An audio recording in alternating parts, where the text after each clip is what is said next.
Existem relatos históricos, né, historiadores, homens políticos,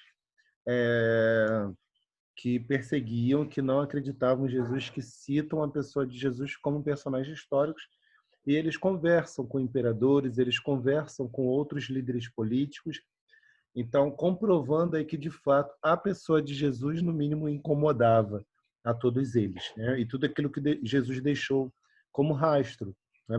Então a gente tem a confirmação de João Batista, de Jesus e dos seguidores de Jesus na história. Além do que, claro, todos os registros que Mateus, Marcos e Lucas deixou registrado, né, que se parecem, mas como a gente pode ver através desse gráfico aí, cada um tem a sua peculiaridade, tem o seu ponto de vista, aquilo que ele viu, ou ouviu, ou atestou, né, confirmou. Por exemplo, a pessoa de Mateus, né, foi um dos discípulos de Jesus, né? Levi Mateus seguiu Jesus de perto, né? Então ele registra tudo o que viu. Além desses três, tem também João, né? Só que João ele escreve totalmente diferente dos outros três, né? João ele foca na última parte do ministério de Jesus, e João não está muito preocupado em relatar todos os milagres de Jesus e as suas parábolas. João ele foca mais nos discursos dos últimos anos de Jesus, né? do último ano de Jesus. Pois bem, vamos falar então sobre o principado de Jesus. O que seria isso? Lá em Isaías 9, nos versículos 6 e 7, existe uma profecia de séculos antes de Jesus que falam sobre o que aconteceria com ele, né? Sobre uma trajetória. Então, vamos lá. Quem pode ler, por favor, que está aí na tela?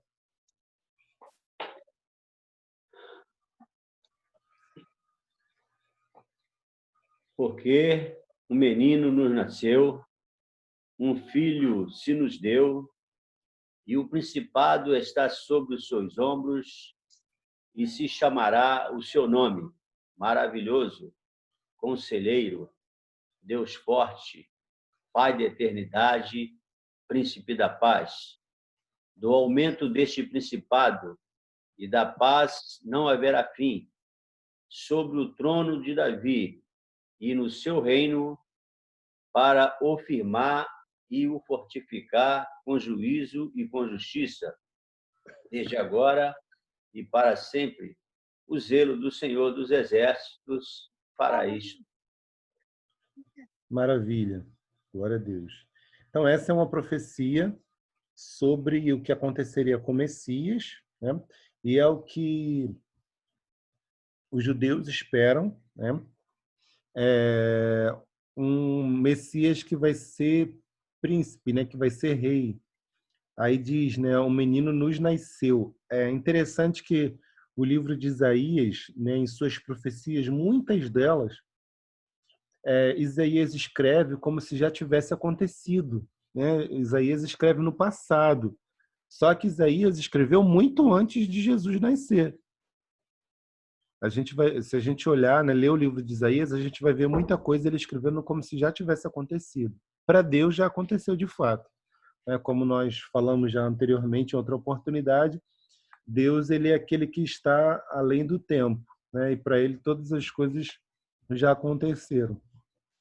Então, Isaías vai relatar algo que ainda vai acontecer. Ou seja, um menino vai nascer, né? Um filho vai ser dado para o povo de Israel, né? Aí aqui diz que o principado está sobre os seus ombros.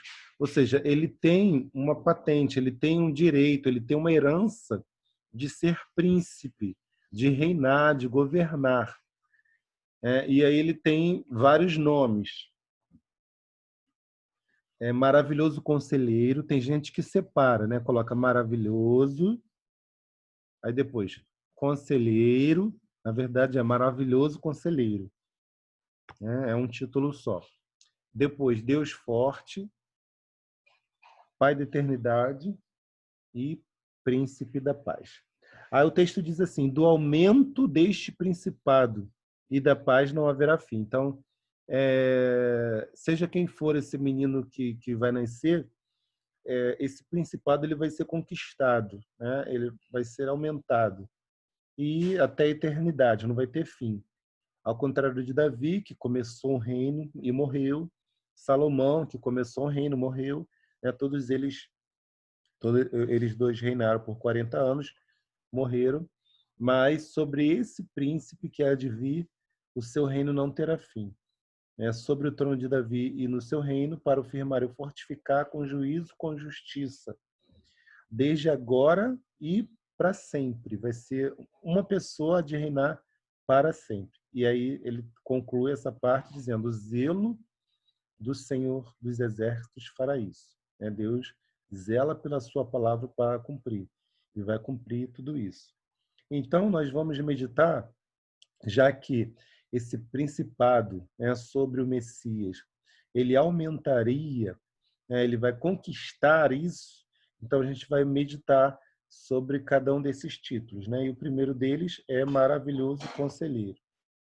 Antes disso, vamos ler mais um texto bíblico, lá em Hebreus, no capítulo 12, do versículo 1 ao 2, que aí já revela claramente sobre a pessoa de Jesus. Quem pode ler, por favor, esse texto na tela?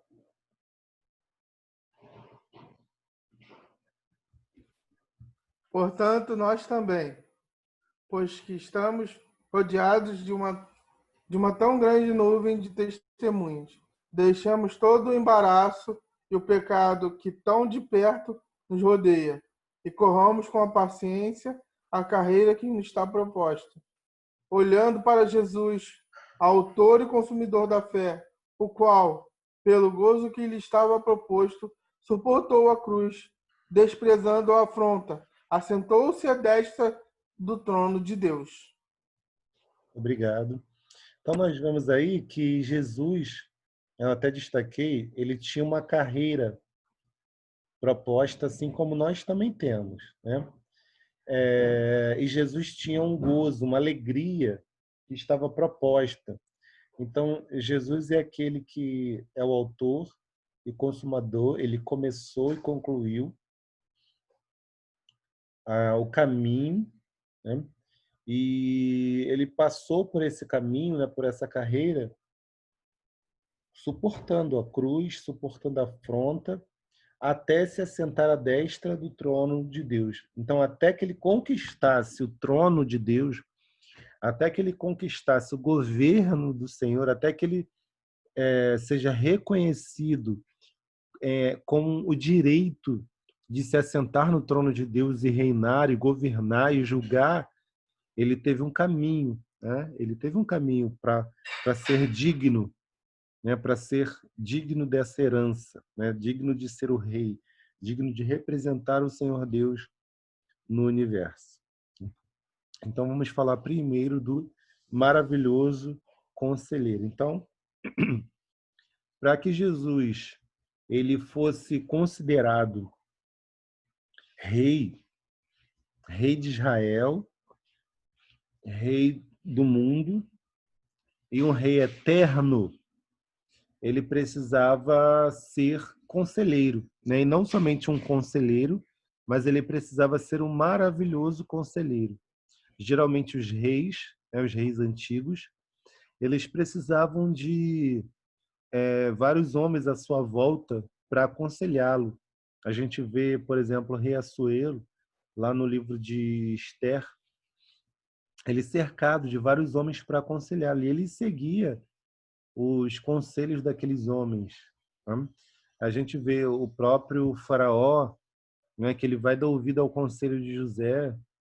A gente vê Nabucodonosor da Babilônia seguindo, ele tendo uma corte de jovens, de homens com conhecimento, com inteligência. Então os reis precisavam. Só que a gente vê, por exemplo, dentro do povo judeu, dentro do povo de Israel, do povo de Deus, um homem que era rei, mas ele se destacou em sabedoria. que foi... Quem lembra do rei de Israel que se destacou em sabedoria?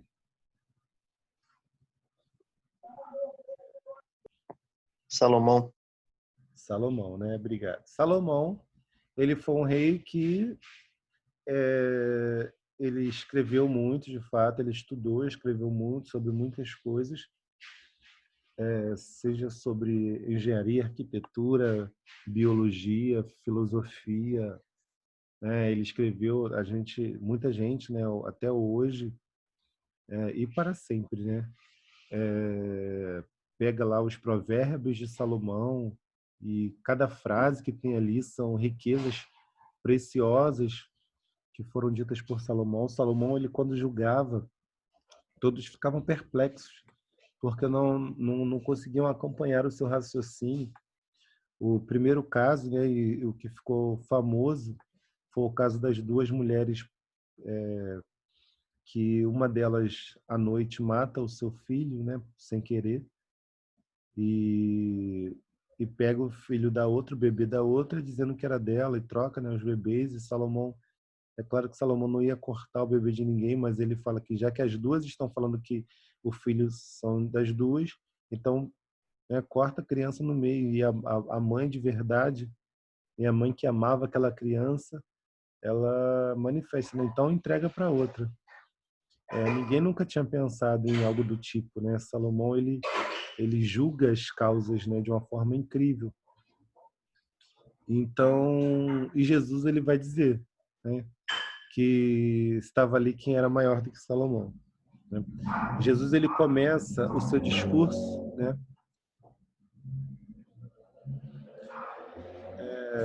como até a gente já citou aqui hoje, o Geraldo citou, né, que Jesus, ele crescia e se fortalecia em espírito, cheio de sabedoria, né? Então ele cresceu em sabedoria. Nós vemos que quando ele ainda tinha 12 anos, o que está relatado aí na tela, quando ele ainda tinha 12 anos, eles foram até Jerusalém para celebrar a Páscoa, e Jesus ficou detido lá no templo de Jerusalém, conversando, interrogando, questionando os doutores, né, homens de muita sabedoria, e eles estavam perplexos com ele, né? E novamente o texto vai dizer que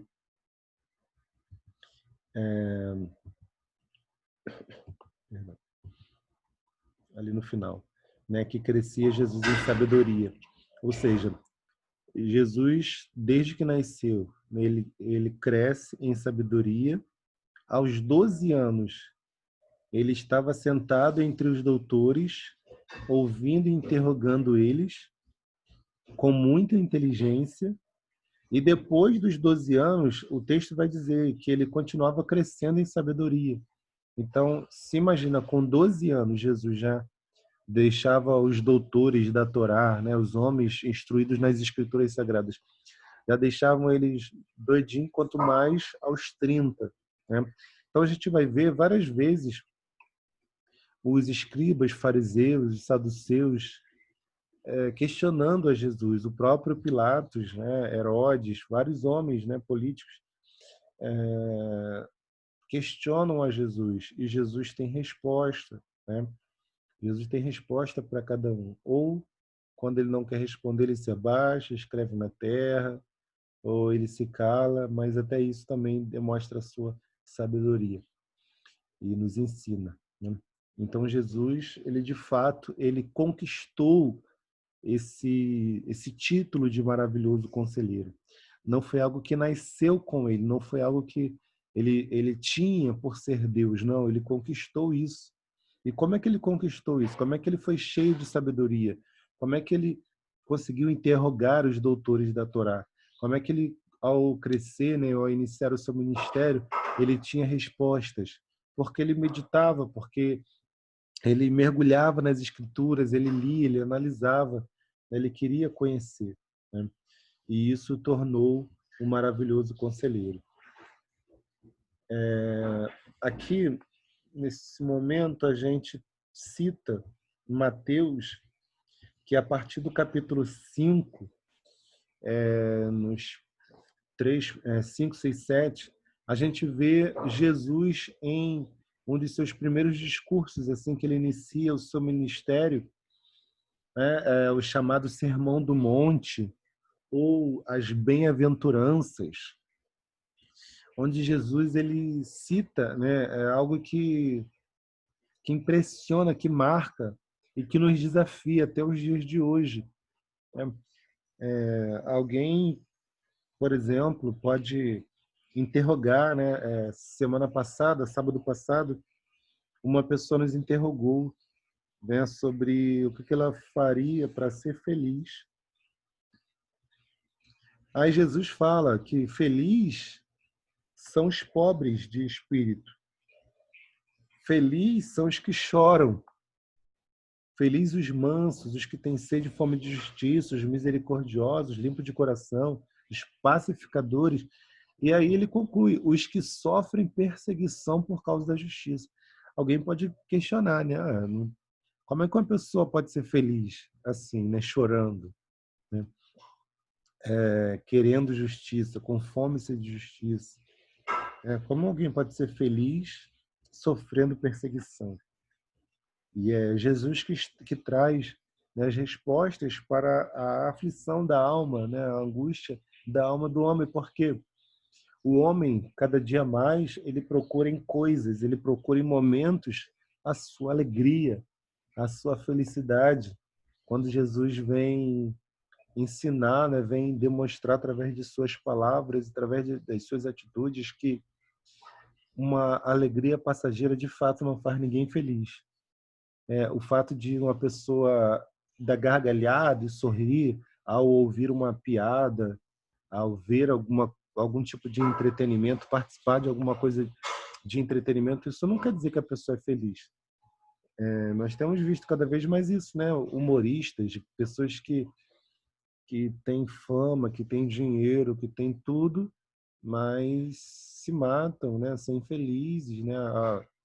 A famosa depressão, porque de fato estão longe do propósito para o qual foram criadas.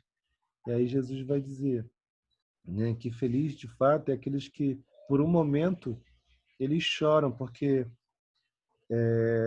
quando eles passam pela situação, por exemplo, né, que os fazem chorar, que os fazem se entristecer, mas essas pessoas elas confiam e quando elas são consoladas, nada se compara, né, ao consolo de Deus.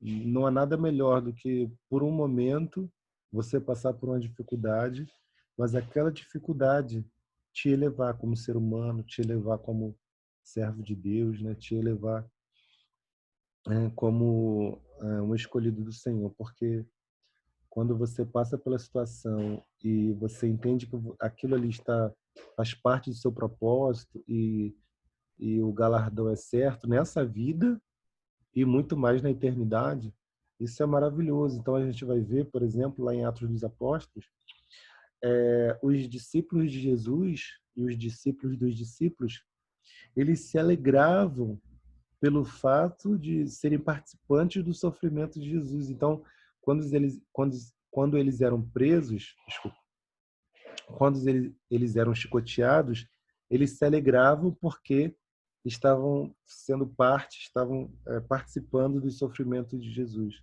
Né? Foram achados dignos de sofrerem pelo nome de Jesus. Então, eles se alegravam por isso. Então, a alegria, né, do Criador, a felicidade que o Senhor lhe propõe para o homem é muito diferente daquilo que a gente pode ler no dicionário, né? Ou que a gente pode encontrar nos manuais de o que falam hoje, né, de saúde emocional, e todo o discurso que a psicologia tenta trazer para este século, que não vai resolver, né, que não vai trazer solução. Hoje é moda, meditação e tudo mais, mas o segredo está ali nas palavras de Jesus. Então Jesus começa o seu discurso já com muitas provocações. Desde o início do seu ministério, a sua fala é muito forte, né? Ela impacta muito. Né? Ela é contrário a tudo que alguém já tinha ouvido falar, alguém já tinha lido. Né? E assim, Jesus segue. Mateus ele vai relatar os primeiros sermões de Jesus, e João vai relatar os últimos sermões de Jesus. E a gente vê aí o que cada frase que Jesus fala impacta, é tão poderosa e tem tanto a nos ensinar, né? Em Mateus, capítulo 7, versículo 28 e 29, depois que Jesus conclui, né, esse sermão do monte, a multidão se admira, né? Está dizendo aí que a multidão se admirou da sua doutrina, do seu ensinamento, porque por conta os ensinava como tendo autoridade e não como os escribas. Os escribas, eles tinham textos decorados, eles conheciam a letra, né? Mas Jesus, ele traz autoridade, ele traz poder, ele manifesta o poder de Deus em suas palavras. E Mateus 12, 42 é o texto que eu citei quando fala, né, quando Jesus se apresenta como aquele que é maior do que Salomão. Ele diz: a rainha do sul se levantará no dia do juízo com esta geração e a condenará, porque ela veio dos confins da terra para ouvir a sabedoria de Salomão. E eis que está aqui quem é maior do que Salomão. Porque a multidão, né, aquelas pessoas que estão à volta de Jesus, principalmente os religiosos, eles questionavam a Jesus, eles queriam que Jesus manifestasse algum sinal de que de fato ele era o Messias. E Jesus já tinha mostrado, né? Jesus mostrou, por exemplo, pelo fato dele ser esse maravilhoso conselheiro. É assim que ele começa o seu ministério, trazendo conselhos, trazendo a palavra de sabedoria, né? Se revelando como a própria sabedoria. Mas as pessoas estavam com seus ouvidos tapados, não conseguiam perceber. Aí Jesus fala, poxa, lá nos dias de Salomão, dos dias do rei Salomão, os reis vieram de longe. Por exemplo, a rainha de Sabá veio de uma terra distante para ouvir Salomão. Eis que aqui está quem é maior que Salomão e vocês desprezam, vocês não querem ouvir, não querem dar ouvidos. E também, né, depois, Jesus é questionado, porque o que ele falava, né, era maravilhoso, né? Diz aqui, ó, Mateus 13, 54 a 57. Quem é que pode ler, por favor, esse texto aí que está na tela, Mateus 13.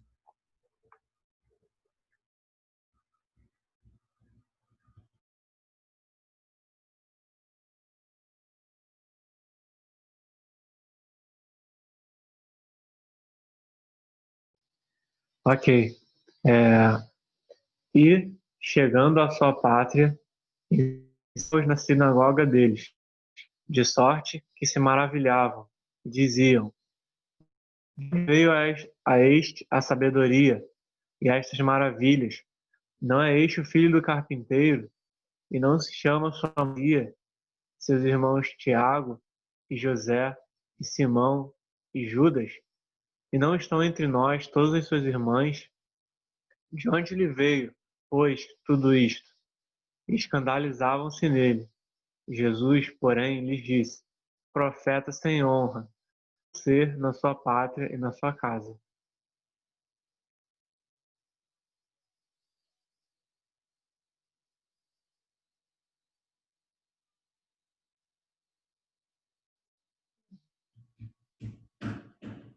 Isso aí, obrigado, Matheus. Nós vemos aqui que Jesus, então, ele, quando fala, as pessoas ficam abismadas, né? Porque conhecem a sua família, sabem que ele é filho de um carpinteiro, né? Desprezando aí, né, o preconceito, né? Como é que um filho de um carpinteiro, José, né, que era o seu pai, que o criou, né, pai de criação, e a sua família, eu conheço Maria, eu conheço os seus irmãos, Tiago, José, Simão, Judas, eu conheço as suas irmãs. De onde veio toda essa sabedoria? Então, eles se maravilhavam dos ensinos de Jesus, porque, de fato, Jesus é um maravilhoso conselheiro. E João 7,46 O pessoal falou, né, para os escravos, né, nunca homem algum falou assim como este homem. Então, eles estão, de fato, perplexos. E 1 Coríntios 1:24, o apóstolo Paulo vai dizer: mas para os que são chamados, tanto judeus como gregos, lhes pregamos a Cristo, poder de Deus e sabedoria de Deus. Então, Jesus, o Cristo, tinha a sabedoria de Deus. Ele conquistou isso. Ele conquistou esse conhecimento, né, através do Espírito Santo. E também, né, a gente não poderia deixar de citar, a gente não vai fazer uma análise sobre as parábolas de Jesus, né, não tem nem como. É muita riqueza, né, profunda, mas as parábolas de Jesus são muito importantes, né? Mostram o valor pedagógico, né, um valor como um instrutor e a sua utilidade para nós nos dias de hoje, né? Então, Jesus, né, Jesus disse por parábolas à multidão e nada lhes falava sem parábolas. Então, isso aqui, Mateus 13, 34, 35, também é muito interessante porque tudo que Jesus falava, ele falava em parábolas, para que se cumprisse o que fora dito pelo profeta, que disse: abrirei em parábolas a minha boca, publicarei coisas ocultas desde a fundação do mundo. Então, muitas coisas que Jesus falou nem são consideradas como parábolas. Por exemplo, quando você vê uma lista de parábolas de Jesus, quase ninguém vai colocar referências sobre o evangelho que João escreveu. Porque não tem na nossa Bíblia, lá no livro de João, um título escrito parábola disso, parábola daquilo, né? Mas, por exemplo, João já começa chamando Jesus de o Verbo. Diz que ele era a luz, diz que ele é a vida. João 3 Jesus vai falar para Nicodemos que ele tinha que nascer de novo. Jesus não estava falando literalmente. Jesus, em João lá 4, quando ele conversa com a mulher samaritana, ele fala ele fala para a mulher que se ela bebesse da água que ele desse, ela nunca mais teria sede. Então, Jesus o tempo todo está falando em parábolas, ele é a própria parábola, né? Ele fala em mistério, ele fala, né? Ele revela segredos. E não somente o que ele falava, mas até o que ele vivia também. A gente vai dar alguns exemplos aqui hoje, se o Senhor nos permitir, né, sobre isso.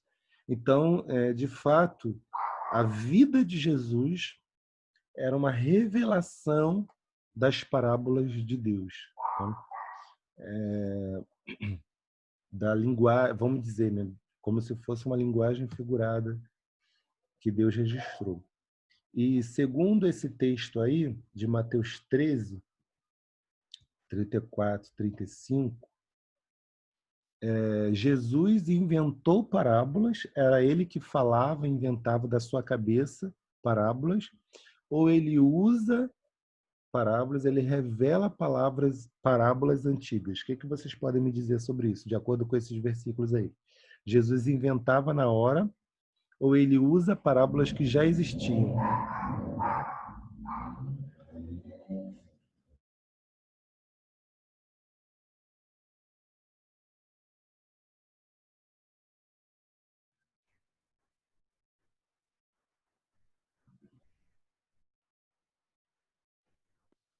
Rodolfo, Oi? então, eu posso, mas se eu não me engano, tem um texto que ele fala que, não lembro se é ele que fala, que se ele falasse das coisas espirituais, as pessoas não entenderiam. Então ele fala das coisas terrenas, né? Para que as pessoas comecem a entender. Então, né, no caso, ele está publicando coisas antigas, coisas ocultas, como está escrito, porém usando dos aspectos que ele tem em volta dele, né? Ele usa ele tenta usar ferramentas desse mundo para explicar as coisas que não são desse. Maravilha.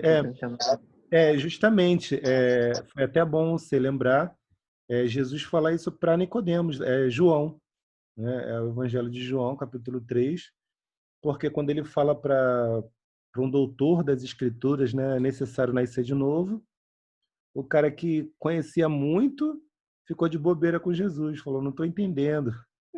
Aí Jesus fala, se eu falo de uma coisa terrena, né, de uma coisa natural, de uma coisa palpável, né, física, você não entende, quanto mais eu falasse das coisas espirituais. Então, realmente, de fato, Jesus falava o tempo todo em parábolas. E como você disse, né, Mateus, Jesus falava das coisas que estavam próximas, né, da árvore, da planta, da semente, da pesca, né? Jesus ele fala das coisas que são palpáveis. Mas foi Jesus que inventou tudo isso ou ele pega coisas antigas?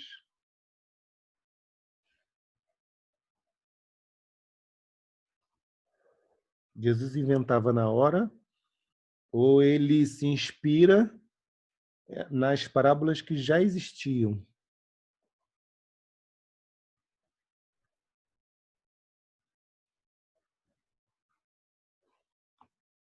Ele afirma aí que são coisas ocultas dentro da...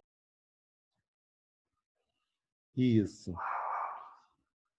Ele afirma que são coisas ocultas desde a fundação do mundo, né? Então, quando ele usa de parábolas, ele está buscando o que já existia, né? Não está inventando nada. Ele está usando as parábolas que estão lá desde a fundação do mundo. Então, quando foi criado o universo, né, e a Terra, quando foi criada a matéria, o tempo, o espaço, foram criadas, né, lá na fundação do mundo, muitas coisas, muitas parábolas. E é o que Jesus faz? Jesus usa dessas parábolas e explica, né? Ele publica, ele traz à tona, ele revela, ele mostra para a gente. Então, se o ser humano não era capaz de enxergar a Deus por causa do pecado, Jesus vem e traz, né, a luz a tudo aquilo. Porque a Bíblia já dizia que o céu manifesta a glória de Deus, o firmamento anuncia as obras de suas mãos, o salmista disse isso. Jó, ele fala que a gente pode consultar a terra, a gente pode consultar os animais, né? E eles vão nos ensinar, a terra vai nos ensinar, os animais vão nos ensinar. Então Deus, através da sua criação, através da natureza, ele falou ao ser humano. Só que o pecado nos impossibilitou de enxergar os sinais de Deus, a fala de Deus, né? Não é que Deus se calou, foi o ser humano que cegou, né? E ficou surdo, não conseguiu ouvir a Deus através da sua criação. Então Jesus pega a criação e traz a explicação, né? E traz a luz. Marcos 4, né, do 11 e 12 diz, e ele disse-lhes, a vós vos é dado conhecer os mistérios do reino de Deus, mas aos que estão de fora todas essas coisas se dizem por parábolas, para que vendo vejam e não percebam, e ouvindo ouçam e não entendam, para que não se convertam e lhes sejam perdoados os pecados. Em outras palavras, Jesus está dizendo, o pecador, aquele que está mergulhado no pecado, que está longe de Deus, olha para as parábolas, olha para a criação, olha para os sinais de Deus, mas não percebe, não consegue enxergar. Eles ouvem, mas não conseguem assimilar. Eles estão diante dos seus olhos, mas eles não conseguem ver, estão cegos, né?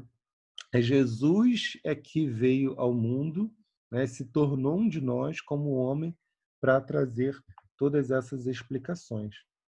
E João 3,12 é o texto que o Mateus falou, né? Se vos falei de coisas terrenas e não creis, como crereis se vos falar das celestiais? Né? Jesus fala, se eu estou falando uma linguagem simples, uma linguagem do campo, uma linguagem da natureza, uma linguagem das atividades agrícolas, pecuárias, vocês não estão entendendo, quanto mais se eu falar das coisas espirituais. E aqui é mais para vocês terem, né, guardarem, consultarem quando for preciso, né, que é uma tabela legal sobre as parábolas de Jesus. Não está muito na ordem, né, mas tudo bem. As parábolas de Jesus, né? Então a gente tem aqui 50 parábolas, né? Jesus falou só 50? Não. Jesus falou muito mais, como a gente afirmou outrora. Tá? Mas aqui são consideradas, né, como parábolas, tem lá no título da nossa Bíblia como parábola, e algumas delas, né, Jesus, além de contar a parábola, traz a explicação. Então Jesus é aquele que, de uma história de um semeador, ele consegue revelar o amor do Pai, ele consegue revelar o seu chamado, ele revela o que aconteceu no passado, ele revela o que vai acontecer no futuro, através de uma parábola só. E traz ensinamentos para o nosso dia a dia, né? Aplicação. Tem muita gente que fica preso só à aplicação da parábola. Mas Jesus, através de uma parábola, ele revela muita coisa. Ele revela o passado, porque ele aprendeu com o passado as coisas que estavam ocultas desde a fundação do mundo. Então, lá no Gênesis, já existia essa parábola. Então, ele revela, e ele revela com essa parábola o futuro, né? Ele vai apontar lá para a escatologia, para o futuro, né? Então, a gente tem parábolas que Jesus conta no começo do seu ministério, por exemplo, a semeador, joio, grão de mostarda, fermento e outras, no começo do seu ministério, e outras parábolas que Jesus vai contar lá no final do seu ministério. Mateus 24, por exemplo, tem várias parábolas que Jesus vai falar lá no final do seu ministério. E então é preciso analisar várias coisas, né, ao estudar a parábola. Para quem a parábola foi contada, isso é importante a gente entender. Foi para um judeu? Foi para um gentio? Por que a parábola foi contada? Qual o contexto? Sobre o que estava sendo conversado naquele momento? Jesus estava operando um milagre e aí contou a parábola? Ou Jesus tinha sido interrogado por alguém que cria nele? Ou Jesus estava sendo interrogado por alguém que não cria nele? Tudo isso vai ser importante, né? Onde a parábola foi contada? Foi na Galileia? Foi na Judéia? Foi em Samaria? O território onde ela foi contada também é importante. Qual a moral da parábola? O que Jesus quer ensinar, trazer para nós hoje sobre a parábola? Existe algum ponto culminante na parábola? Qual o momento mais importante, que tem mais ênfase na parábola? Alguma interpretação é dada na passagem para a parábola? Jesus explicou aquela parábola? Né? E qual a ligação da parábola com o Taná, ou seja, com o chamado Antigo Testamento, principalmente com Gênesis? E qual a ligação dessa parábola com o futuro, né? Com a escatologia, com o fim de todas as coisas? Tá? Então, Jesus é um maravilhoso conselheiro. Jesus é aquele que traz conselhos maravilhosos. E a gente precisa ouvi-lo até os dias de hoje para viver bem, para encontrar essa felicidade, essa bem-aventurança que ele prometeu lá no início da sua pregação.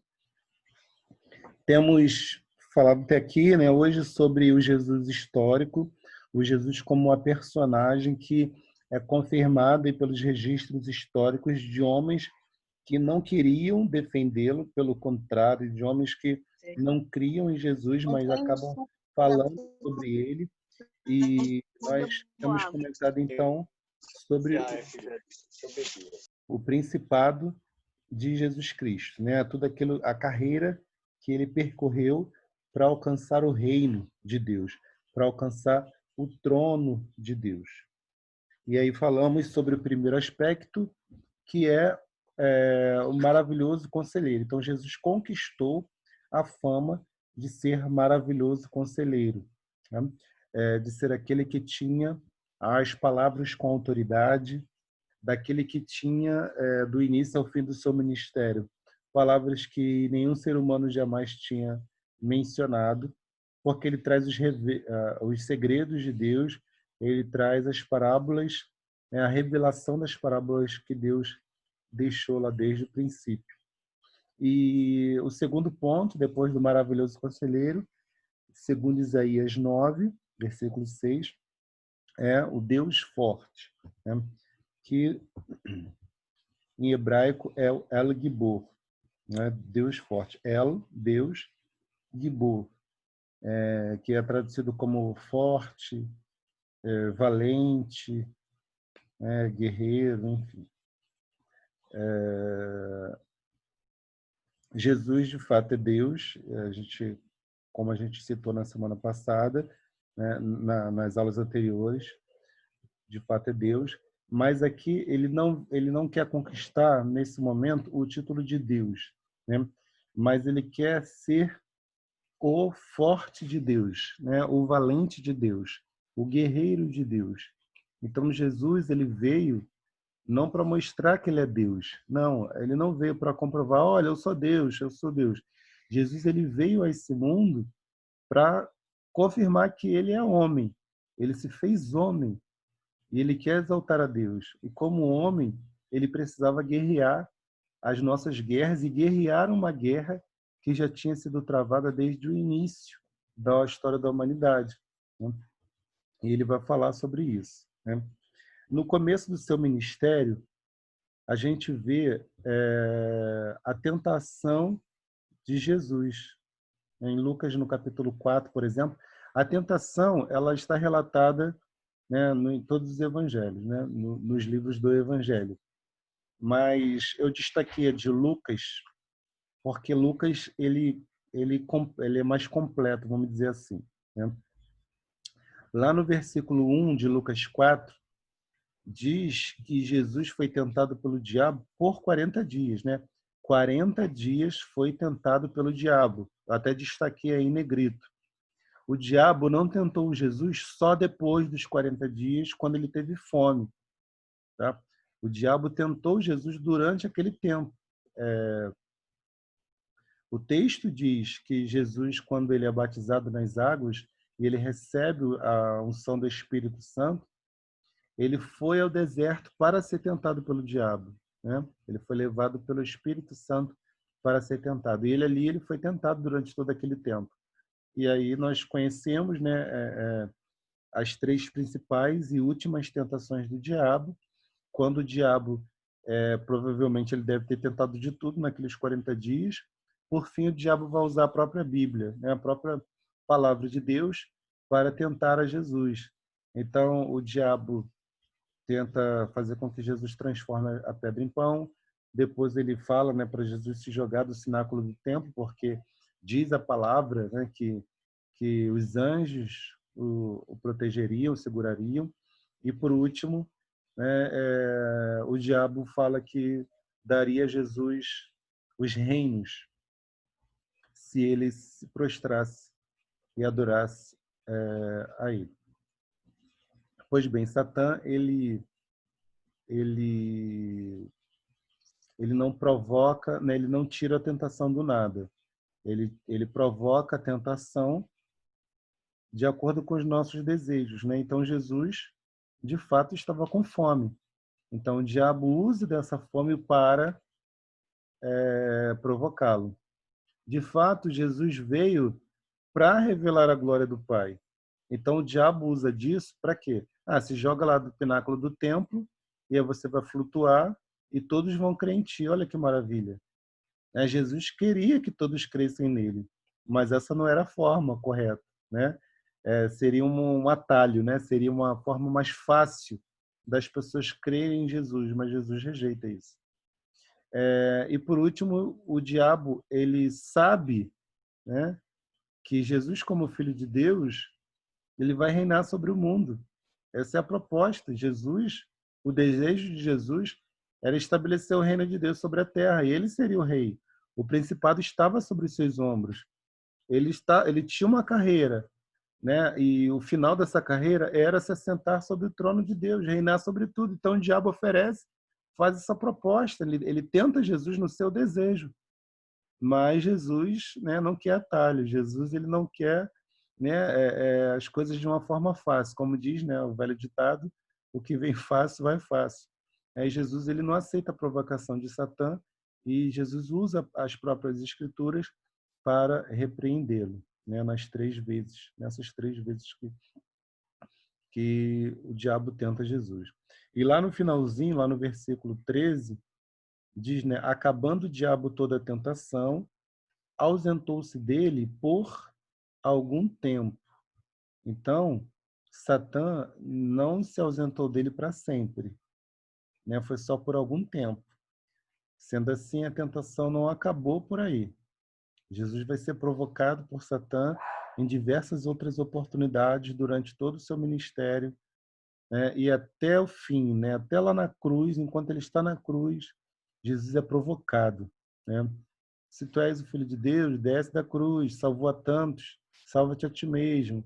Então, o ministério de Jesus foi um ministério do início ao fim, desde o batismo nas águas, né, depois que ele sai dali e vai para o deserto para ser tentado, né, para jejuar, até o final do seu ministério, ou seja, até a cruz, Jesus ele é provocado. Mas, como um valente de Deus, como um guerreiro do Senhor, ele vence, né, graças a Deus. Obrigado, Jesus.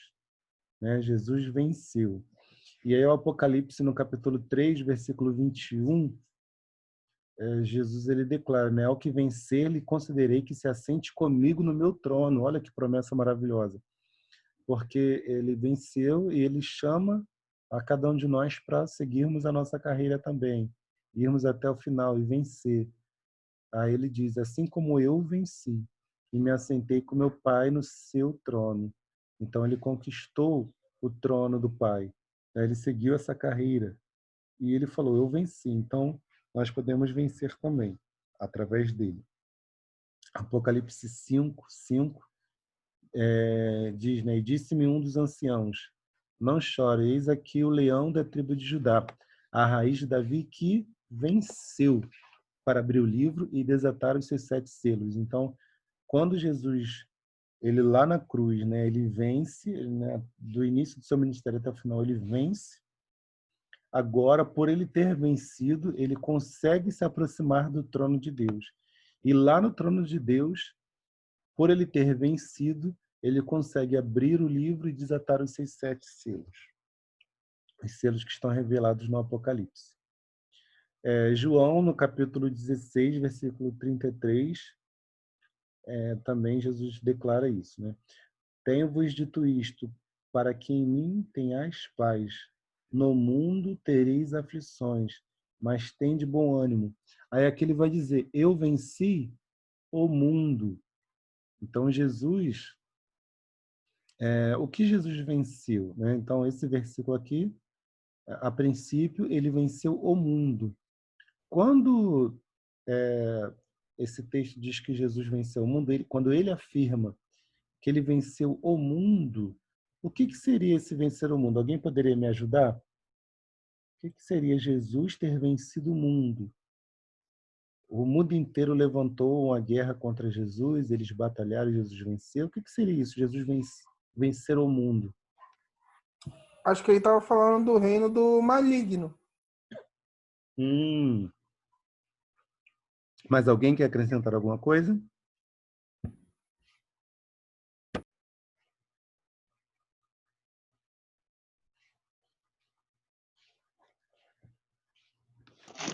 Que ele venceu todas as provações mundanas, todas as lutas. O sistema desse mundo, de fato, como vocês dois falaram, né?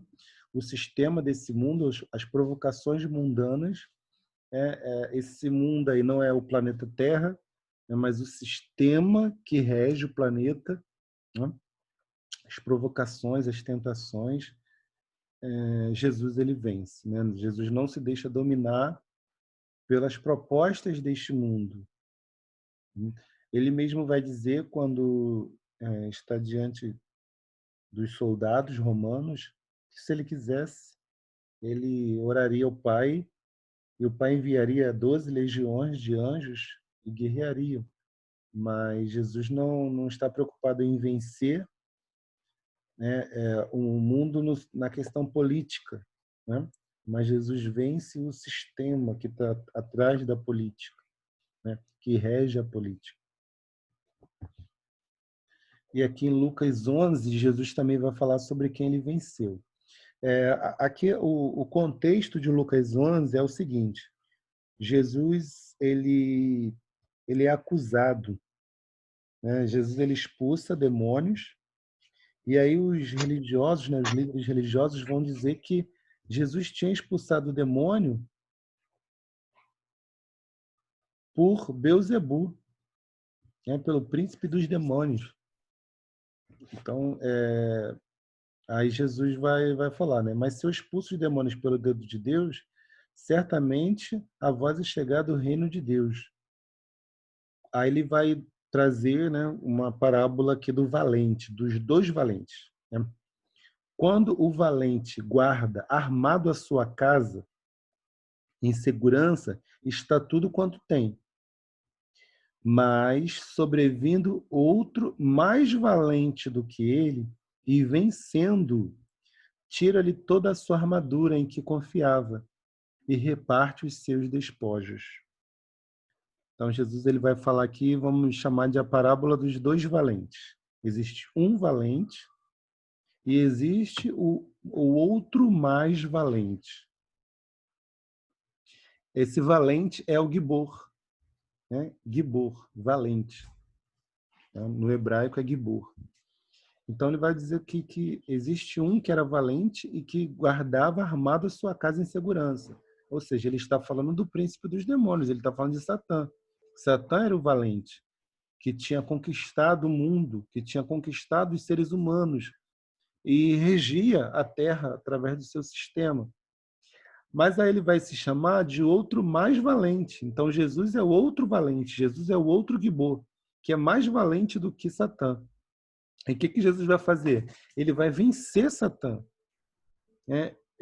Tira-lhe a sua armadura, né? Tira aquilo que Satã estava apoiado. E o que Jesus vai fazer? Jesus vai pegar todos os despojos, ou seja, tudo que ele conquistou de Satã, tudo que estava no poder de Satã, Jesus vai fazer o quê? Vai guardar para ele? Não. Jesus vai repartir aquilo que estava sob o domínio de Satã, né? Então, Jesus é esse mais valente, que venceu o sistema desse mundo, que venceu o próprio Satã em cada tentação, em cada provocação, em cada situação. Mas Jesus é aquele que venceu, como se fosse, né, um combate entre dois valentes na arena romana da época. Né? E Jesus é aquele que tem a vitória final. Glória a Deus. E Hebreus, capítulo 2, versículo 14 e 15, diz assim, né? E visto como os filhos participam da carne e do sangue, também ele participou das mesmas coisas, para que pela morte aniquilasse o que tinha o império da morte, isto é, o diabo, e livrasse todos os que com medo da morte estavam por toda a vida sujeitos à servidão. Então, esse texto de Hebreus 2 vai falar aqui sobre uma escravidão, né? Então, livrar todos os que com medo da morte estavam por toda a vida sujeitos à escravidão. Então, existiam pessoas, seres humanos, que estavam com medo da morte e estavam escravos, né? Por toda a vida, né? Estavam escravos. E é o que Jesus fez? Jesus, ao vir como homem, ao participar da carne e do sangue, participou das mesmas coisas. Então ele teve fome, sede, se cansou, né? Passou por todas as privações, venceu. E ele venceu, né, até a cruz, venceu Satã, e depois ele vence a morte. Né? Depois da cruz ele vence a morte. Então ele tira, né, o império da morte, ele destrói o império da morte, né? E aí Satã, né, aquele que escravizava as pessoas, não porque Satã tinha o poder da morte, mas porque Satã colocava nas pessoas o medo da morte, né? Então Jesus vence o sistema desse mundo, Jesus vence Satã e Jesus vence a própria morte. E é o que Jesus vai fazer? Jesus vai comprar a nossa liberdade. Jesus vai oferecer para todos aqueles que eram escravos do pecado, que eram escravos da morte, né? O salário do pecado é a morte. Jesus vai oferecer a liberdade, a libertação ao morrer no nosso lugar. Foi isso que aconteceu numa outra parábola, que é a Páscoa, né? A festa da Páscoa, lá em Êxodo, onde o povo de Israel estava preso, estava escravizado, estava condenado, né? E até na noite da Páscoa estava condenado à morte, porque o anjo da morte, o anjo do juízo iria passar. Mas o cordeiro foi morto, o seu sangue foi derramado, e através do sangue do cordeiro, Deus comprou todos os primogênitos, todos os filhos do povo de Israel. Né? Deus compra. E o que Deus faz depois que compra os filhos de Israel através do sangue do cordeiro? Deus dá liberdade para eles. Né? Deus tira eles da escravidão. Deus deixa eles livres agora para partirem daquele sofrimento do Egito. E é o mesmo com Jesus. Jesus, quando estava na cruz, uma de suas últimas palavras foi tetelestai, ou seja, está pago, está consumado, eu comprei com meu próprio sangue, né? Eu conquistei com meu próprio sangue a todos aqueles que estavam escravizados. Então, Jesus é o mais valente que venceu, né, desde o início do seu ministério até o final, para nos conquistar, para nos dar a liberdade novamente. E aqui nós vamos falar sobre o fato dele descer às partes mais altas da terra. Mas antes, Romanos 6, 23 diz assim, porque o salário do pecado é a morte.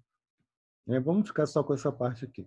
O salário do pecado é a morte, ou seja, o pagamento pelo pecado é a morte. Então, né, está o pecado, né, e a morte, elas estão aí ligadas a essa questão do salário, do pagamento, né?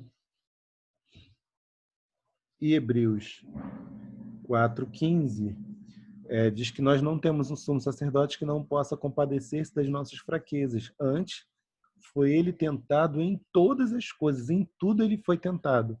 A nossa semelhança, igual a nós. Mas Jesus não pecou. Então, Jesus, ele veio, passou por tudo que a gente passa e não pecou, ele venceu. Então, se o pagamento do pecado é a morte, né, o salário do pecado é a morte, e Jesus morreu sem pecar, então Jesus recebeu um pagamento que ele não merecia. Jesus recebeu um salário que ele não merecia. O que Jesus vai fazer? Vai devolver, né? Então, ele não poderia ficar preso pela morte, né? Já que Jesus não pecou, Jesus não merecia ter morrido. Então, a morte não pode segurá-lo, não pode detê-lo. E ao ressuscitar, o que Jesus faz então? Já que ele recebeu um salário que ele não merecia, ele vai usar aquilo ali, né, para libertar, para trazer a liberdade todos aqueles que estavam condenados à morte. Então, aqui diz, né, ao ressuscitar, trouxe muitos à vida com ele. Né? A vida, não somente a vida terrena, né, uma vida eterna. É como se a gente vai falar sobre isso. Jesus ele cai num poço, ele cai num poço onde nós estávamos condenados, e quando o Pai vai lá e resgata Jesus, Jesus não vem sozinho, né? Jesus segura na nossa mão e a gente é resgatado do poço junto com ele. Então vamos falar aqui sobre o fato dele ter descido às partes mais baixas da terra. Isso está escrito em Efésios, no capítulo 4, versículo 8 ao 10. O apóstolo Paulo diz assim, ele cita um salmo, né, e explica.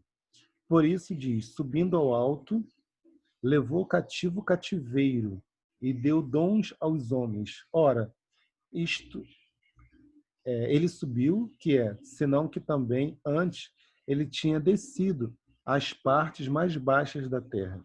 Aquele que desceu é também o mesmo que subiu acima de todos os céus para cumprir todas as coisas. Só ok, vamos lá. Então, o que seria isso? Jesus subiu, Jesus desceu, Jesus subiu, desceu. Então, só um momento aqui. Opa.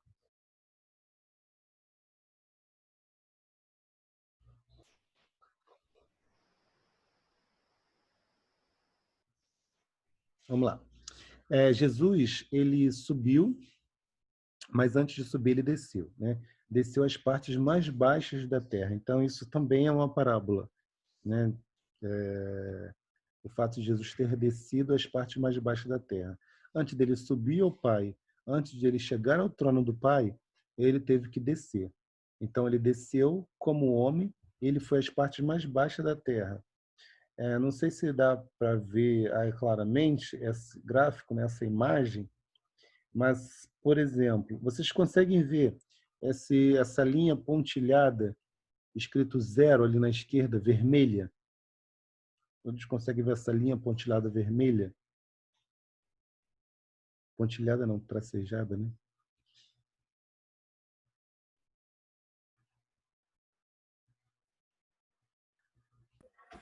Eu estou vendo perfeitamente. Perfeito. Então, aqui tem essa linha. O que seria essa linha? Essa linha... Está horrível aqui, mas tudo bem. Ele é o nível do mar. Tá? Ela é o nível do mar. Então, naturalmente, a terra, os continentes, as cidades, né, os povos estão acima do nível do mar, né? Senão alaga tudo. Só que o que acontece lá em Israel? Lá em Israel, muitas coisas estão abaixo do nível do mar. Então, por exemplo, a gente pode ver aqui, ó, Lago de Genezaré. Lago de Genezaré, que na Bíblia pode ser chamado de Mar da Galileia, né? Chamado de mar, mas é um lago. Mas na Bíblia é chamado de Mar da Galileia, ou Tiberíades. Tá? Então, o Lago de Genezaré, ou Tiberíades, ou Mar da Galileia, que é perto da onde Jesus morou, né? Cresceu, ele está bem abaixo do nível do mar. Vocês podem ver aí, perceber? Aqui a linha tracejada e aqui o lago, essa parte azul aqui. Está bem abaixo do nível do mar. O Rio Jordão é esse traço azul aqui, daqui, que vai descendo até o Mar Morto. Né? Esse aqui é o Mar Morto. O Rio Jordão, ele começa lá no Monte Hermon, ele vai descendo até o Mar Morto. Jesus, ele viveu, ele andou aí, né, em volta aí do Rio Jordão, do seu ministério, subindo e descendo o Rio Jordão. E o Mar Morto é considerado o local que tem o maior declive, né, que está abaixo do nível do mar. Né? É um dos locais que está mais abaixo do nível do mar do planeta. Jesus esteve, né, nas partes mais baixas da Terra, se a gente for falar em vida. Né? Em vida, Jesus esteve nas partes mais baixas da Terra. Entenderam essa figura aí, essa parábola em vida? Sim, não, talvez. Eu entendi. Ok. Se não entenderem, gente, pode me perguntar. Tá? Então, Jesus esteve no planeta Terra, num dos locais mais baixos da Terra, né? Num local que está muito abaixo do nível do mar. E, depois da sua morte, ele também desceu mais ainda.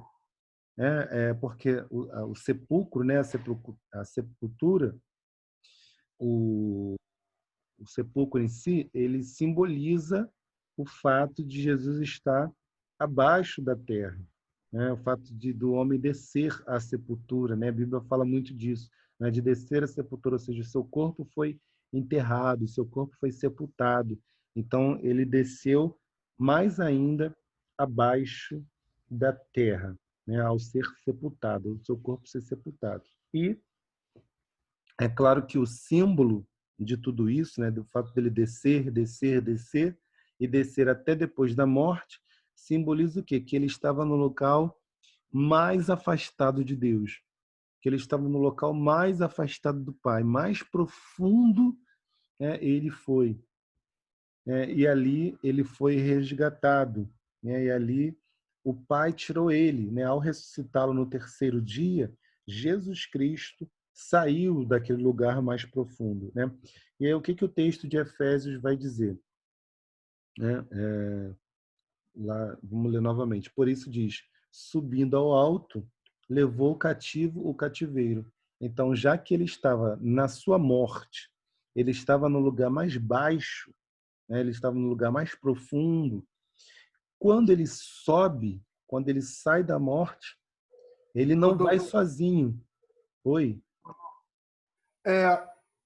Eu, nas minhas pesquisas, assim, pela internet, Uhum.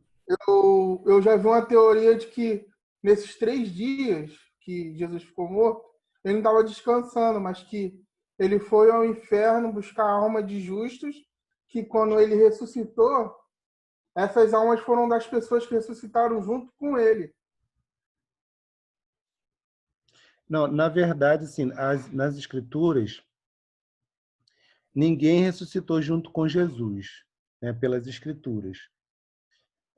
Algumas pessoas ressuscitaram quando ele morreu, naquela hora em que ele está morrendo, e acontece um terremoto e o sol se escurece, né? Algumas pessoas ressuscitam, mas ressuscitam e depois voltam a morrer, né? Mas, de fato, no terceiro dia, quando ele ressuscita, ele não ressuscita junto com outras pessoas, não. A Bíblia não revela isso, não.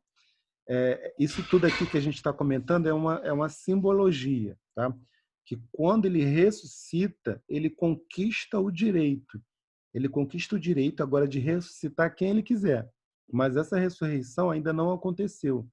Porque a Bíblia vai falar de ressurreições futuras, não é o nosso assunto no momento, né? Mas, por exemplo, no momento do arrebatamento, quando Jesus arrebatar a sua igreja, muita gente vai ressuscitar, né? Lá depois da grande tribulação, muita gente vai ressuscitar. Lá no juízo final, quando Jesus julgar todos os homens, aí todo mundo, né, que já viveu desde Adão até o final vai ressuscitar. Ou seja, Jesus, quando ele ressuscita, ele não ressuscita junto com outras pessoas, mas ele conquista o direito de ressuscitar todo mundo que está lá dentro. Porque quando ele morre e ressuscita, a gente ainda não existia, a gente ainda ia nascer, então a gente ainda não tinha morrido. Mas quando Jesus ressuscita, quando ele é levantado, na simbologia é como se a gente estivesse lá junto com ele, agarrado nele, e ele leva a gente junto, né? Ou seja, ele levou cativo o cativeiro. A morte prendia o homem para sempre. Todos estavam condenados a morrer.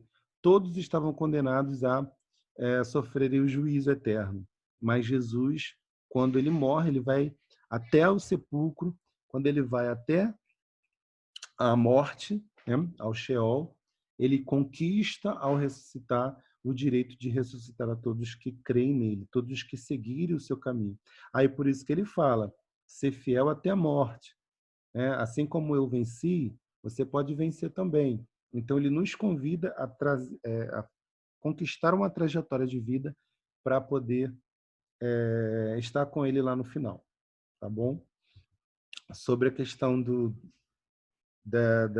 dias lá da morte de Jesus, na semana que vem, se o Senhor nos permitir, a gente comenta mais um pouquinho aí dessa história, né? E a gente vai ligar os pontos sobre o fato de Jesus ter ido até os mortos, tá? A gente vai falar um pouquinho, tá? Não é o nosso assunto hoje. Mas, ao ressuscitar, né, quando Jesus ressuscita, aí ele alcança o terceiro direito, que é o Pai da eternidade. Então, vamos recapitular um pouquinho. O primeiro título, qual é mesmo? De Isaías 9, versículo 6. Maravilhoso conselheiro. Maravilhoso conselheiro. Ele adquire, né, esse título de maravilhoso conselheiro desde a sua infância, quando ele vai conquistando, né, crescendo em sabedoria, ele vai aprendendo, e aí, por fim, ele recebe a unção do Espírito Santo no seu batismo, e ele começa a abrir a sua boca e as suas palavras e seus ensinos têm autoridade. E ele vai tendo respostas, ele vai trazendo conselhos, ele vai revelando os mistérios de Deus que estavam ocultos desde o princípio. Ele conquista esse título de maravilhoso conselheiro. E depois ele conquista, né, o título de... Qual o segundo título?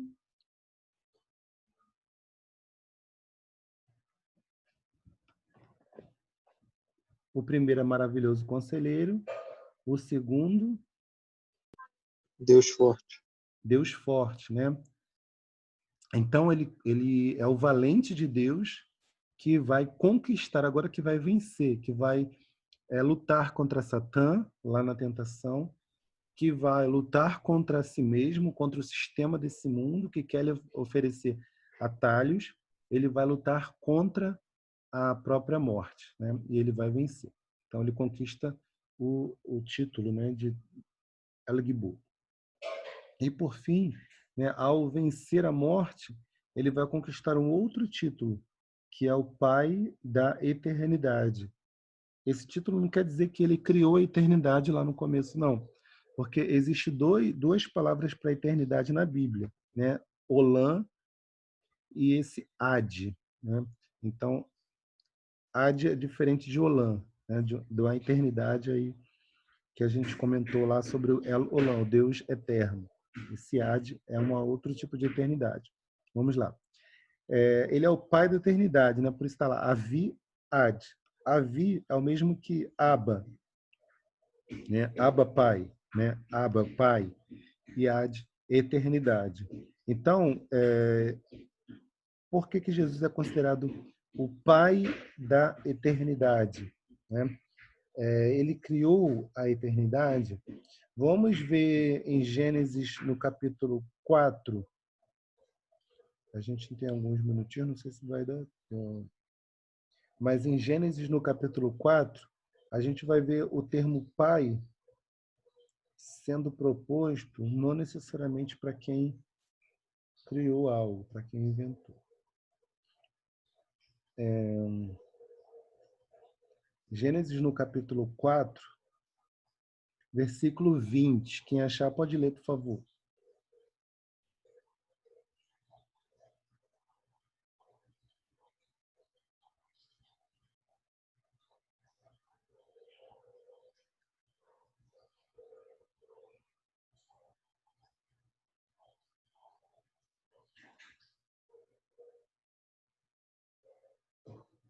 Gênesis 4, 20.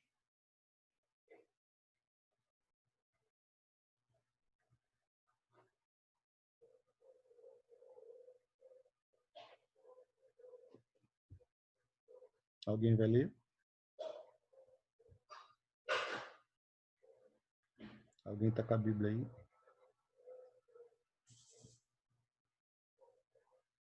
Posso ler? Pode. E Ada teve a Jabal. Este foi o pai dos que habitam em tendas e tem gado. E o Gênesis 21. 4, 20. Isso, agora lê o 21 também, por favor, João. E o nome do seu irmão era Jubal. Este foi o pai de todos os que tocavam harpa e órgão. Obrigado, Geraldo. Então, Jabal foi o pai dos que habitam em tendas e Jubal foi o pai dos que tocam harpa e flauta. Ou seja, se hoje alguém habita em tenda, é porque ele é filho, literalmente, ele tem um sangue de Jabal? Não, porque os filhos de Jabal morreram todos no dilúvio. Todos os que tocam hoje harpa, flauta, eles são geneticamente, lá na genealogia, filhos de Jubal? Não, isso aí não tem a ver com a questão da descendência. Então, por que a Bíblia diz que Jabal é o pai dos que habitam em tendas? É porque ele é o primeiro, ele é o precursor, tá? Ele é o que foi à frente, é o primeiro que instituiu a habitação em tendas. E Jubal, a mesma coisa, ele foi o precursor, né? Ele foi o primeiro dos que tocam harpa e flauta. Então, essa palavra pai não necessariamente é aquele que gerou outros, mas ele é o primeiro. Então, Jesus, como Pai da eternidade, ele é o primeiro da ressurreição. É o primeiro de um tipo de ressurreição, um tipo de vida eterna diferente, tá? Porque se a gente for olhar para o chamado Antigo Testamento, a gente vai ver pessoas ressuscitando, mas todos esses que ressuscitaram morreram, né? O filho da viúva, a gente vai ver um soldado, né, que é jogado, né, o corpo dele é jogado e toca nos ossos de Eliseu e ressuscita. A gente vai ver ressurreições no chamado Antigo Testamento, e a gente vai ver ressurreições no Novo.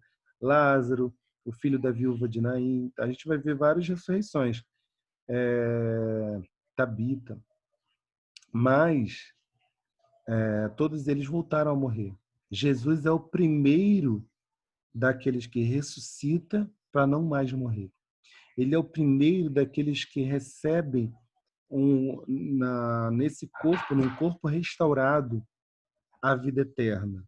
Então, Jesus, ele é o primeiro da eternidade. Jesus é o primeiro de uma nova ressurreição. Por isso, ele é o Pai da eternidade.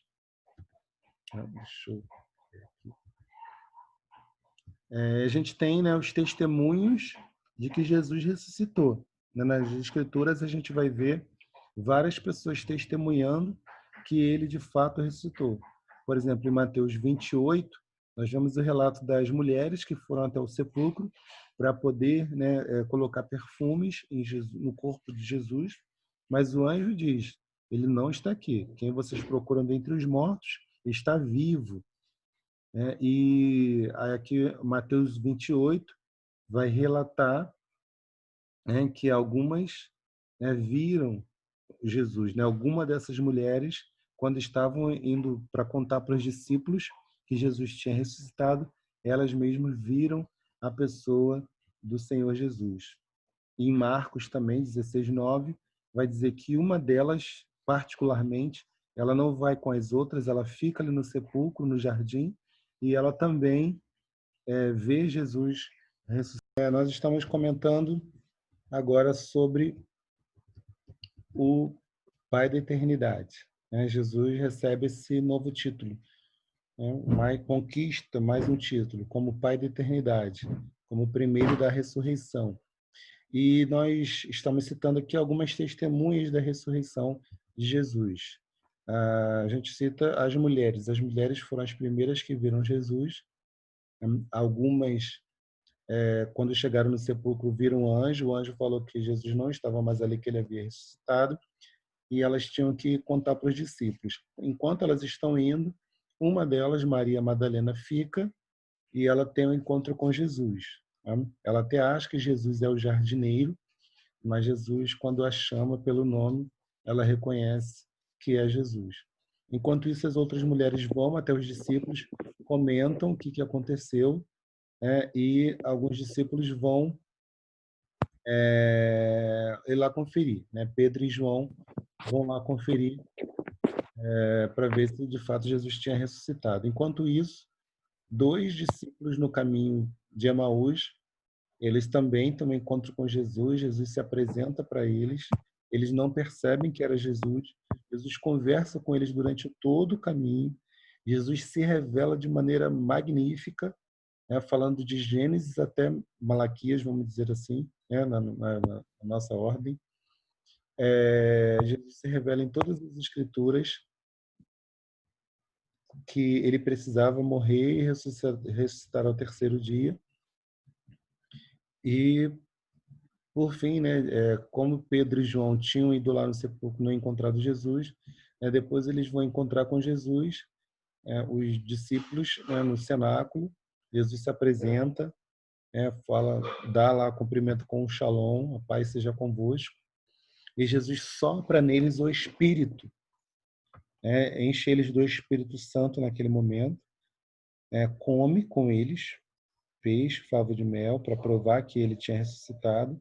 E depois, como Tomé não estava presente naquele culto, naquela reunião, vamos dizer assim, Jesus se apresenta de novo, uma semana depois, 8 dias depois, se apresenta para que Tomé pudesse vê-lo, tocar em suas feridas. Aí Jesus vai dizer, que Tomé, ele creu porque viu, né? Mas felizes são aqueles que não viram e creram. E também o João vai citar a terceira vez que Jesus encontra com os seus discípulos. Aí os discípulos não estão mais lá em Jerusalém, estão distantes, estão lá na Galileia, tinham voltado a pescar, e Jesus se apresenta a eles. Eles tinham tentado pescar a noite toda, não tinham conseguido. Jesus manda eles jogarem do outro lado, e eles pescam muito peixe. Só que quando eles vão chegar até Jesus, Jesus já estava com peixe lá assando na brasa, e Jesus oferece para eles comerem. E Jesus tem o famoso diálogo com Pedro, né, perguntando a ele 3 vezes se ele o amava. E Pedro orienta e Jesus o orienta que ele apacentasse os seus cordeiros, né, os seus cordeirinhos.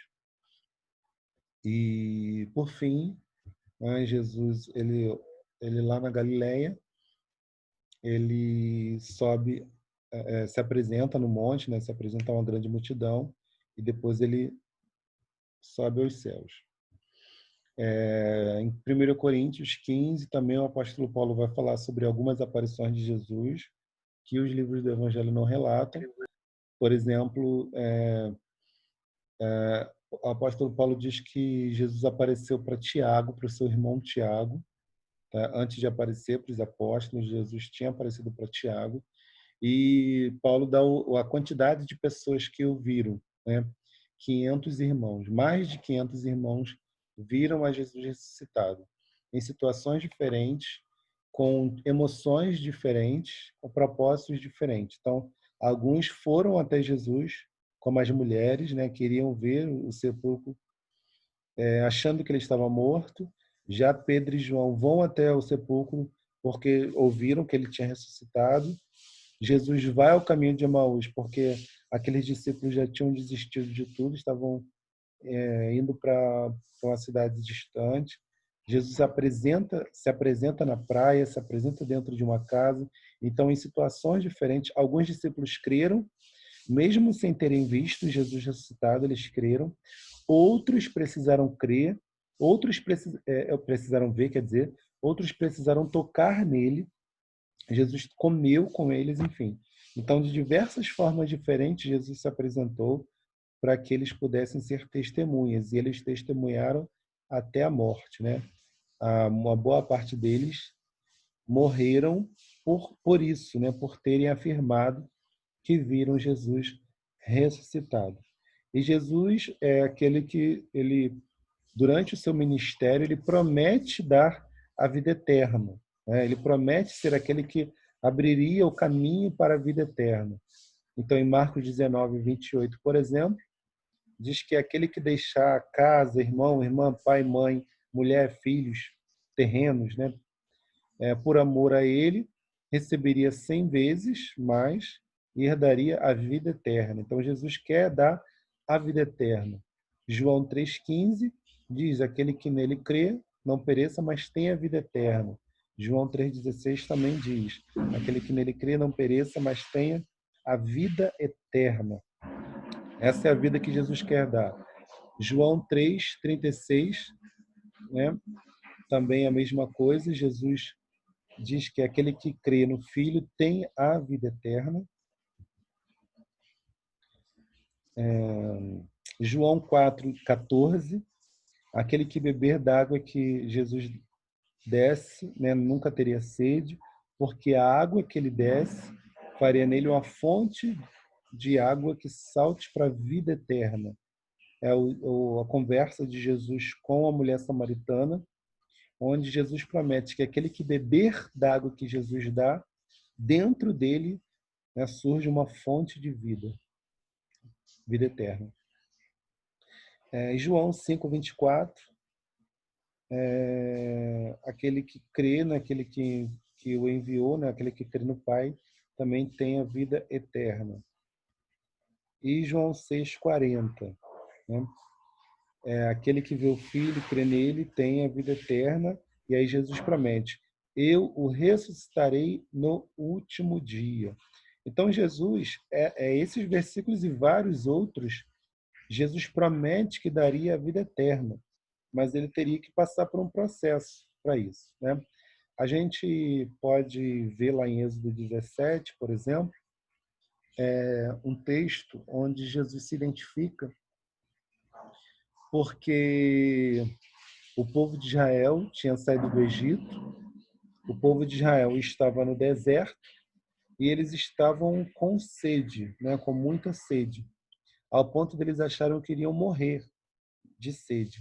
Eles murmuram, reclamam e vão até Moisés, e até queriam apedrejar Moisés por conta disso. Então Moisés ele consulta Deus, ele ora a Deus, e Deus fala para ele: Moisés, pega a vara que você feriu o rio Nilo, o rio do Egito, pega essa vara, passa na frente de todo Israel, juntamente com os anciãos, com os líderes de Israel, porque eu estarei na rocha, e ali você fere a rocha, e da rocha vai sair água. Foi isso que Moisés fez, pegou a vara, chamou os anciãos, os líderes de Israel, né, os mais velhos, passou na frente de todo Israel, com medo de ser apedrejado, mas foi. E ali, onde Deus estava, né, Deus estava na rocha, e ali Moisés fere a rocha. Então, o povo que achava que iria morrer de sede, o povo que achava que iria morrer no deserto, Deus dá água. Então, a água aí tem um símbolo da vida, né? Só que Moisés deu uma água que não daria vida eterna, mas se Jesus fosse ferido, ele, né, dele sairia água que jorraria para vida eterna, né? Então, Jesus é esse que oferece a vida eterna. E nessa tela aqui a gente pode ver um episódio lá de Gênesis 2, mais antigo ainda, bem mais antigo que Moisés. Quando Deus oferece para Adão, né, para o primeiro homem, a vida, né? Deus planta um jardim no Éden, Deus coloca Adão ali naquele jardim e oferece para que ele comesse de tudo livremente. E para que ele comesse da árvore que estava no meio do jardim, a árvore da vida. Se Adão comesse da árvore da vida, ele teria vida. Só que Adão preferiu a morte. E já que o primeiro Adão trouxe morte, Jesus é o último Adão, é o Adão pleno, é o Adão que também nasceu por um milagre, é o Adão que também tem a proposta da carreira de chegar até o trono de Deus. Jesus é aquele que, ao morrer, ele traz a vida. Como assim? Porque lá em Adão, quando Adão pecou e quando Adão comeu da árvore do conhecimento do bem e do mal, e ele faz abominações ali no meio do santuário, Deus expulsa Adão do jardim e coloca uma espada de fogo, uma espada flamejante, para que ninguém mais entrasse ali. Quem tentasse entrar, morreria. E Jesus, o último Adão, o Adão perfeito, é aquele que vai atravessar essa espada, que vai atravessar a morte. Ele morre e, como ele não tinha pecado, como ele era puro, santo, ele ressuscita. E agora o caminho está aberto de volta para a árvore da vida. Agora nós podemos acessar o paraíso através de Jesus e receber de volta a vida eterna. E por último, não menos importante, mas além de Jesus ser chamado de maravilhoso conselheiro, ou seja, ter a sabedoria de Deus, além de Jesus ser o El Gibor, né, o Deus forte, aquele que venceu as guerras do Senhor, né, e glorificou o nome do Senhor enquanto esteve nessa terra, aquele que foi o Pai da eternidade, ou seja, o primeiro que recebeu um novo corpo, que conquistou o direito, né, de tirar todos aqueles que estavam escravos do pecado e condenados à morte e nos dar essa vida eterna. Jesus também agora, depois de ressuscitado, ele aparece aqui durante algumas semanas aos seus discípulos, durante 40 dias ele aparece aqui, mas depois ele é assunto aos céus, ele vai até os céus. E ele alcança o trono, ele alcança o direito ao trono, ele alcança a coroa, e ele se torna o príncipe da paz. No hebraico é o Sar Shalom. Ele é o príncipe da paz. Ele conquista esse principado. Finalmente ele alcança o trono, a carreira que lhe estava proposta, a alegria que lhe estava proposta. Ele alcança o trono do Pai. E por que que ele é o príncipe da paz? Sar Shalom. Salomão também ele tem esse símbolo, né, de príncipe da paz. O nome de Salomão é a paz, né? O nome de Salomão é a paz. E Salomão conquista todas as conquistas do seu reino, as suas riquezas, aos seus servos. Salomão conquista sem guerrear, sem guerras, né? Salomão conquista pela sua sabedoria. Salomão conquista pela sua honra. Então, assim é Jesus. Jesus ele conquista não porque ele brigou com alguém, entrou no tapa com alguém. Não, Jesus ele conquista pela sua honra. E aí ele é paz porque ele vai trazer não só a paz entre os homens, mas ele vai trazer a principal, né, a paz entre os homens e o próprio Deus. Nós estávamos separados por causa do pecado e agora ele vai até o trono e leva o seu próprio sangue para conquistar de volta o perdão para a humanidade.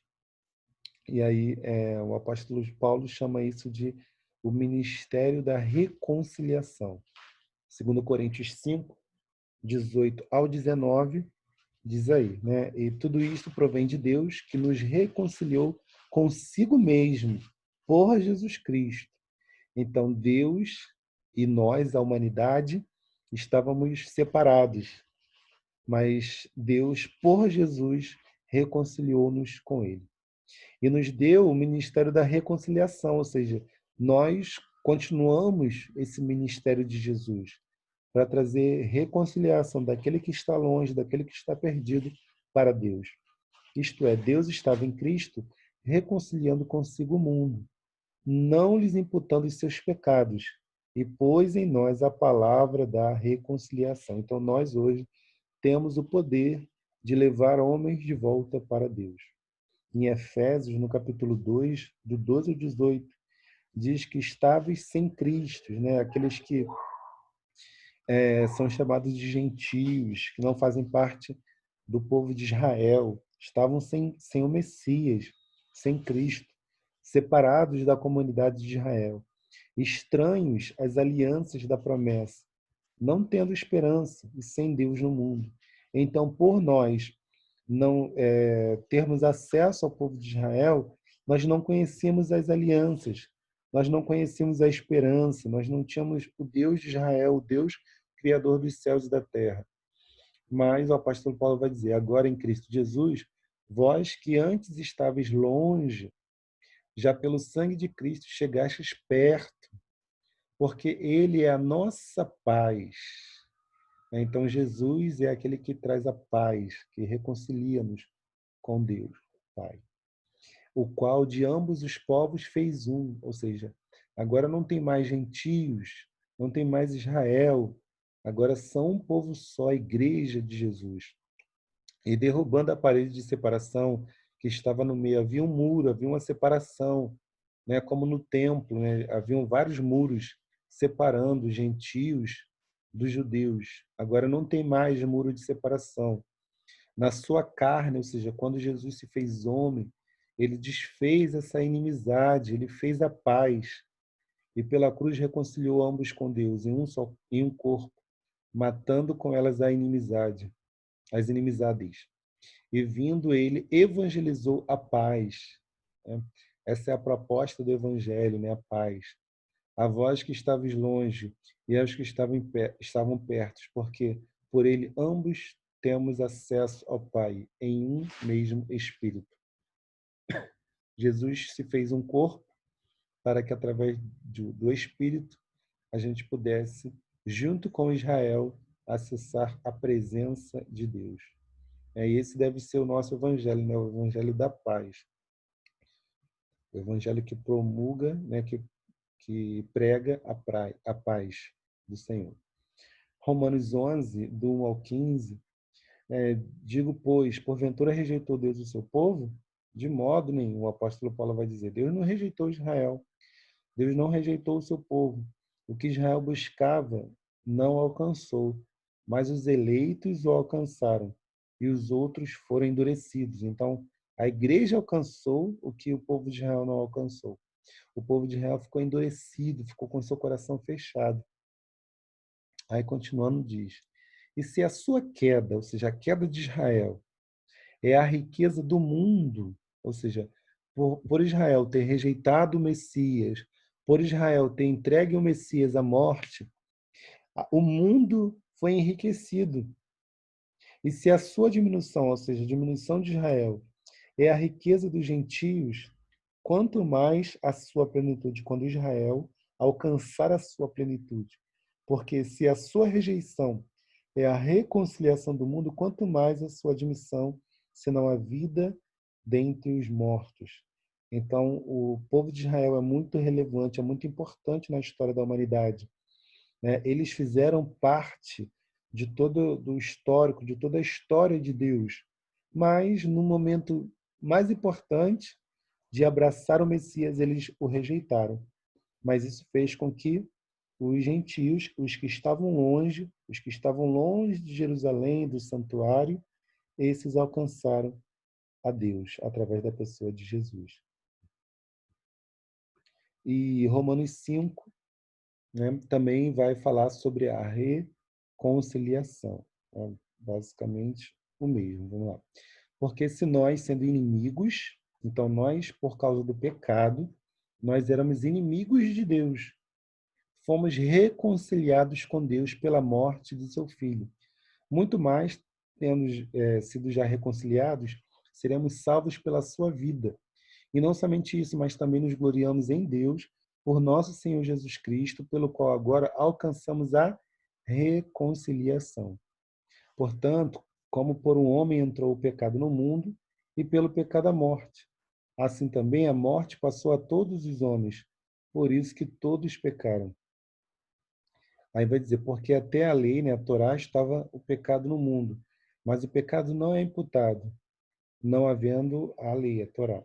No entanto, a morte reinou desde Adão até Moisés, até sobre aqueles que não tinham pecado à semelhança da transgressão de Adão, o qual é a figura daquele que havia de vir. Então, lá o primeiro homem, Adão, ele pecou. E o pecado trouxe a condenação, trouxe a morte para todos os homens. Mas Jesus Cristo, ele se fez pecador por nós, ele venceu o pecado e agora, ele, além de vencer o pecado na morte, ele ressuscita e depois que ele ressuscita, ele vai até o trono, ele vai até o Pai, para que lá ele consiga trazer a reconciliação. Agora ele, o homem, ele é um homem, ele continua sendo homem, ele acessa um lugar que nenhum homem jamais alcançou, que é o trono. E aí ele traz de volta a reconciliação de Deus com os homens. Em Colossenses também vai dizer que ele não só reconcilia os homens com Deus, mas a parte que está em negrito aí diz que ele reconcilia consigo mesmo todas as coisas, tanto as que estão na terra como as que estão nos céus. Então, toda a criação que por causa do pecado foi condenada, foi amaldiçoada, Jesus, em sua morte, ele traz tudo para Deus, ele traz tudo de volta para o Pai, ou seja, ele se torna o rei de todo o universo. Ele alcança esse principado, ele se torna o príncipe da paz, porque agora ele é dono do mundo, ele é dono de todas as coisas. Quando ele ressuscita, ele diz que foi-me dado todo o poder nos céus e na terra. Tem um texto que fala sobre isso. Jesus, ele assume que foi-lhe dado todo o poder nos céus e na terra. E agora ele tem o direito de reinar e de julgar sobre todos. O que estava profetizado, por exemplo, lá no Salmo 2, que ele reinaria, ele poderia reinar não somente o povo de Israel, mas ele reinaria as nações. Em Salmo 2, o pai fala para ele, né? Pede-me e eu te darei os gentios por herança e os fins da terra por tua possessão. Então agora Jesus, ele não somente é rei sobre o monte de Sião, sobre Jerusalém, sobre o povo de Israel. Agora ele se torna rei de toda a terra. Em 2 Samuel, capítulo 23, há uma profecia, né, sobre o futuro rei. Diz assim: disse o Deus de Israel, a rocha de Israel a mim me falou. Haverá um justo que domine sobre os homens, que domine no temor de Deus. E será como a luz da manhã quando sai o sol, da manhã sem nuvens, quando pelo seu resplendor e pela chuva a erva brota da terra, né, restaurando tudo. Porém, os filhos de Belial todos serão como espinhos que se lançam fora, porque não podem ser tocados com a mão. Mas qualquer que os tocar se amarrará de ferro e da haste de uma lança, e a fogo serão totalmente queimados no mesmo lugar. Então, segundo Samuel aqui, fala sobre quando o Messias reinar, aqueles que se levantarem contra ele sofrerão juízo. Lá em Salmo 2 também fala sobre isso, né? Fala que ele vai reinar com vara de ferro, né? Então, aqueles que se oporem contra o reino de Jesus vão sofrer as consequências, né? Porque Jesus também é justiça. Em Isaías 2, do 2 ao 5, diz que todas as nações virão até o Messias quando ele reinar sobre a terra. Então, esse príncipe da paz, aquele que conquistou o trono de Deus, quando ele vier para reinar sobre a terra, ele vai trazer ensino, né? Ele vai trazer instrução para toda a terra, porque ele se tornou o maravilhoso conselheiro. Então, ele tem conselho para todas as nações. Todas as nações virão até Jerusalém para aprender com ele. E Zacarias, no capítulo 14, diz que as nações vão celebrar o que nós comentamos em outra oportunidade, a festa dos tabernáculos, né? A celebração, né, de que Jesus é o Senhor. E aqueles que não subirem, né, a Jerusalém, que não forem até Jerusalém, eles também serão julgados. Lucas 23, 42, o ladrão na cruz, ele conhecia essas profecias, ele conhecia a profecia do Salmo 2, provavelmente ele conhecia a profecia de 2 Samuel, de Zacarias, de Isaías e várias outras profecias, né? O povo de Israel, eles podem deixar a desejar em muitas coisas, mas profecias sobre o Messias, eles têm uma tendência a estudar mais do que os outros tipos de profecias. Então, o ladrão na cruz, ele sabia que Jesus teria um reino. E ele disse, né? E disse a Jesus: Senhor, lembra-te de mim quando entrares no teu reino. Então, por mais que Jesus estava morrendo ali, o ladrão na cruz, ele tinha uma fé tamanha que ele esperava o reino de Jesus. Jesus voltaria no seu reino, né? E Jesus promete isso. Jesus prometeu lá em Mateus 19, no versículo 28, Jesus prometeu para os seus discípulos que um dia ele vai reinar e ele vai julgar as 12 tribos. E, né, Jesus tinha prometido para os seus discípulos, para os seus 12 discípulos, que eles vão ajudar Jesus, né, assentados também no trono, sobre 12 tronos, e vão julgar as 12 tribos de Israel. Então, Jesus não estará sozinho no seu trono. Quando ele se torna o príncipe da paz, e ele conquista todos os homens, todas as coisas de volta para o Pai, ele dá autoridade, né? Quando a gente falou lá do El Gibor, do Valente, quando ele toma, né, o poder de Satã, né, sobre o mundo, Jesus toma como o mais valente, mas ele não fica só para ele distribui, ele compartilha. os seus despojos, né? Aquilo que ele conquistou, ele distribui entre outros líderes, com outros administradores. Assim vai acontecer no período do reino de Jesus sobre a terra. Em João 18, né, diz que o reino de Jesus não é deste mundo, porque Jesus, quando ele reinar sobre a terra, o seu principal propósito não é estabelecer o seu reino eterno aqui, né? Porque o seu reino é muito maior do que a terra. O seu reino, ele ultrapassa os céus e a terra, né? O seu reino não é desse mundo. Ele vai reinar sobre a terra durante 1000 anos para mostrar, né, o que é o mundo com Deus, na presença de Deus. Aquilo que Adão não fez, né, quando ele viveu aqui quase 1000 anos, Jesus vai fazer nos 1000 anos. Jesus vai trazer todas as coisas, né, reconciliando todas as coisas, toda a natureza, toda a criação, tudo que foi criado, todas as parábolas vivas, todas as parábolas que existem desde a fundação do mundo, Jesus vai trazer à tona, vai trazer a revelação e vai ser muito maior do que Salomão, né? Vai reinar o mundo inteiro. E segundo Timóteo 2, né, tem uma promessa maravilhosa, né, e para mim é até difícil alcançá-la, né, na nossa imaginação limitada. Diz assim: palavra fiel é esta, que se morrermos com ele, também com ele viveremos. Se sofrermos, também com ele reinaremos. Se o negarmos, ele também nos negará. Então, Jesus promete que se nós sofrermos os sofrimentos de Jesus, seguirmos a sua carreira, nós também vamos reinar com ele. Em Apocalipse 2 existe a promessa, né, que ele vai reinar com vara de ferro, né? Mas Apocalipse 12 diz que ele vai reger todas as nações com vara de ferro.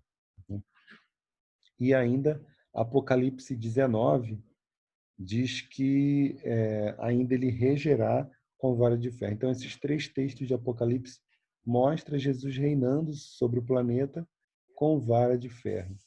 Em 2 Pedro 1:11 diz, porque assim vos será amplamente concebida a entrada no reino eterno de nosso Senhor e Salvador Jesus Cristo.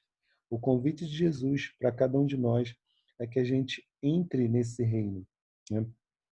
E lá no Apocalipse 20, né, quando Jesus tiver reinado 1000 anos sobre a terra e tiver levado toda a criação a falar, a apresentar ao Pai, Jesus ele vai se assentar num grande trono branco.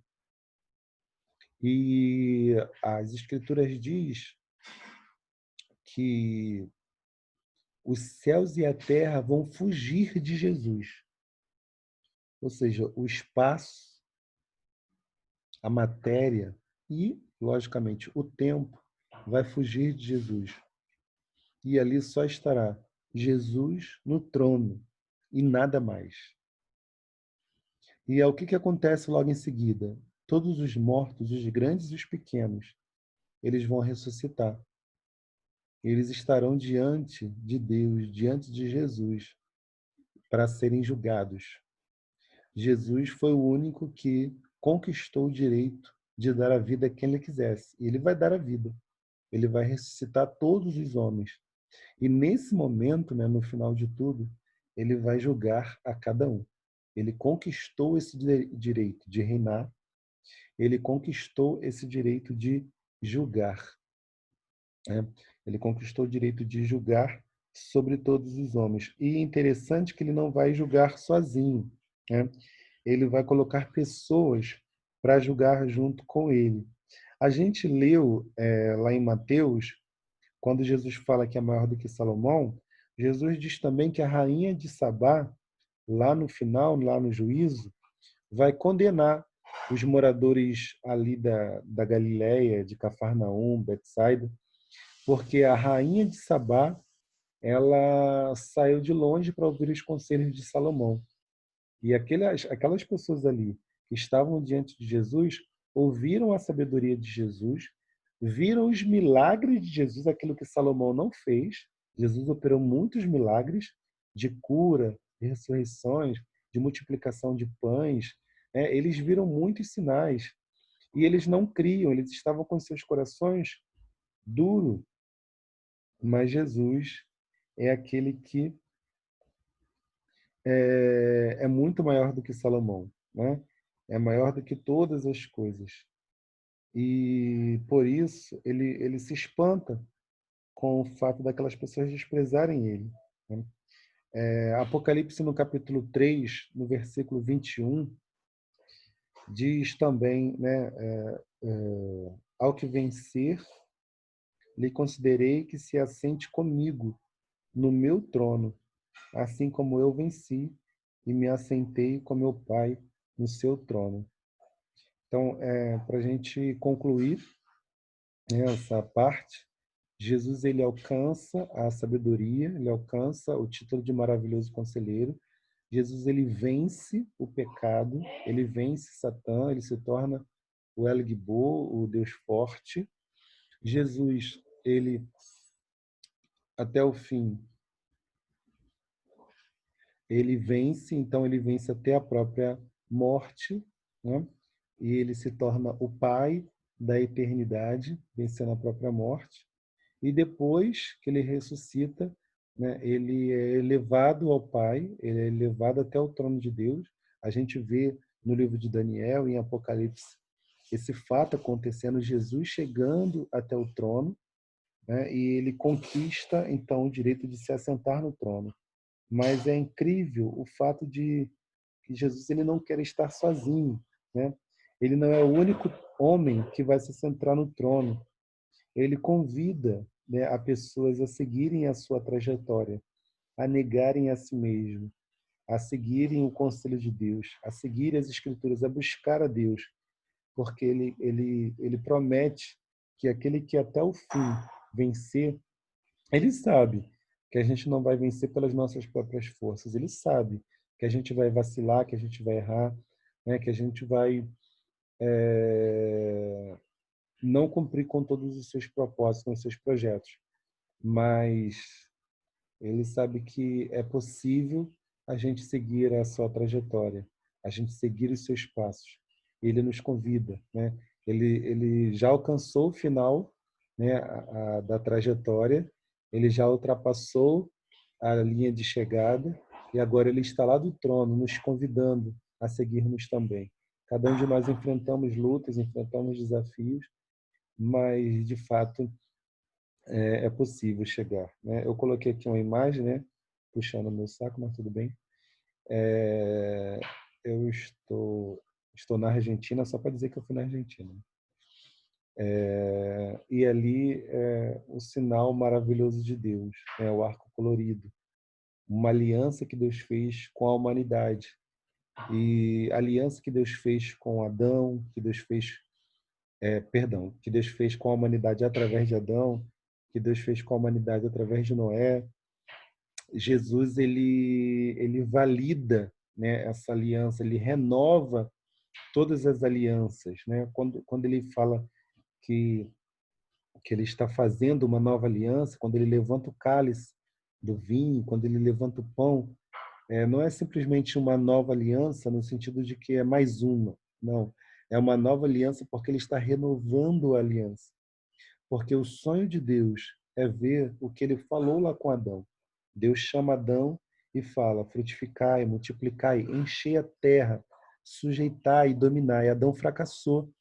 Adão encheu a terra, mas Adão encheu a terra de violência. A gente vai ver lá no Gênesis 6, quando a terra estava cheia de seres humanos, a terra se encheu de corrupção, a terra se encheu de violência. Então Adão não cumpriu com o seu propósito. Ele encheu a terra de gente, mas ele não encheu a terra de filhos de Deus. E outra coisa, Deus disse para Adão, sujeitar e dominar. Então era para Adão reinar. O desejo de Deus é que Adão reinasse sobre a terra. Adão fracassou, mas Jesus ele é vitorioso. Então ele alcançou todos esses trajetos, né? E qual o objetivo de tudo isso? É simplesmente para Jesus Colocar uma coroa e sentar no trono? Não.